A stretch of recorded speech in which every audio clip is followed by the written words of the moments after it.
Fast bowler Mohammad Aamir ने ईद उल अज़हा के मौका पर अपने आबाई गांव चंगा बंगियाल का रुख किया, जहां उनके नन्हे पुरस्कार मोहम्मद आमिर की झलक देखने के लिए मौजूद थे। चंगा बंगियाल तहसील गुजर खान का एक नवाही इलाका है। वाह जी वाह, बहुत बड़ा छक्का जनाब। मोहम्मद आमिर ने अपने बचपन की याद को ताज़ा करने के लिए गांव के लोगों, दोस्तों और अपने कज़न्स के साथ क्रिकेट खेली। इस मौका पर उन्होंने गेंद पर टेप भी खुद की।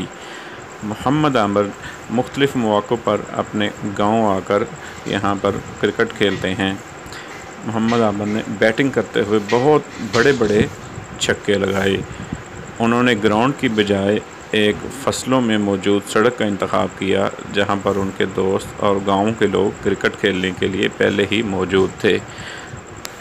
ये वो जगह है जहां पर आमिर ने अपने बचपन में क्रिकेट खेली और इस इलाका में क्रिकेट खेलकर कौमी क्रिकेट टीम तक पहुंचे।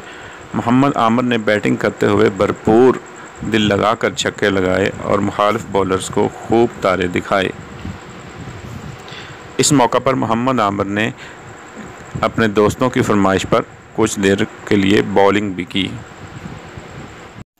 आमिर का कहना है कि वो पाकिस्तान क्रिकेट टीम में पहुंचकर भी अपने गांव को कभी भूल नहीं सकते, क्योंकि यही वो जगह है जहां पर खेलकर वो इंटरनेशनल क्रिकेट के दरवाज़ों तक पहुंचे।